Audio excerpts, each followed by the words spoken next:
ഇത് ഇതുപോലെ ആരെങ്കിലും ചെയ്ത് നോക്കിയിട്ടില്ലെങ്കിൽ ഒന്ന് ചെയ്ത് നോക്കണേ. ഇഡ്ഡലി തട്ടൊന്ന് അടുപ്പിൽ വെച്ചു, നല്ല രീതിയിൽ വെള്ളം തിളച്ചു. അപ്പോൾ ആവി വന്ന സമയത്ത് അതിനടിയിലേക്ക് ആദ്യമായിട്ട് ഞാൻ കുറച്ച് തിരുമിയ തേങ്ങയാണ് ഇട്ട് കൊടുക്കുന്നത്. അതിന് ശേഷം നമ്മൾ പുട്ടിന് കുഴച്ച് വെച്ചിരിക്കുന്ന മാവില്ലേ, പുട്ടിൻ്റെ മാവ്, അതെടുത്തൊന്ന് 2 പിടി എടുത്ത് ലെയറായിട്ട് അങ്ങ് ഇട്ട് കൊടുക്കുക. കുറച്ച് തേങ്ങ ഇടുക, കുറച്ച് മാവിടുക, അതിന് മുകളിൽ തേങ്ങ ഇടുക. അങ്ങനെ നമ്മൾ ഈ മാവ് തീരുന്നത് വരെ ഇങ്ങനെ ചെയ്യുക. അപ്പോൾ അതിന് ശേഷം ഒരു 10 മിനിറ്റ് അടച്ച് വെച്ച് നല്ല തീയിലൊന്ന് വേവിച്ചെടുക്കുക. ആദ്യം നല്ല തീയിൽ വേവിക്കുക, അതിന് ശേഷം ഒരു 5 മിനിറ്റ് ഒന്ന് സിമ്മിലാക്കി വെച്ച് കൊടുക്കുക. അപ്പോൾ ഇത് നല്ല രീതിയിൽ നമുക്ക് പെട്ടെന്ന് ജോലി തീരാൻ എളുപ്പമാണ്.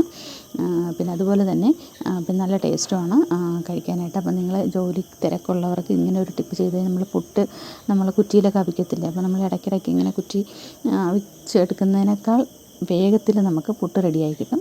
അപ്പോൾ നിങ്ങളൊന്ന് ട്രൈ ചെയ്ത് നോക്കുക, നിങ്ങളുടെ ഫീഡ്ബാക്കൊക്കെ അറിയിക്കുക. അപ്പോൾ ഓക്കെ, നിങ്ങളൊന്ന് ട്രൈ ചെയ്ത് നോക്കണം. ജോലിക്കാർക്കൊക്കെ പെട്ടെന്ന് എളുപ്പമുള്ള സംഗതിയാണിത്. Okay, thank you.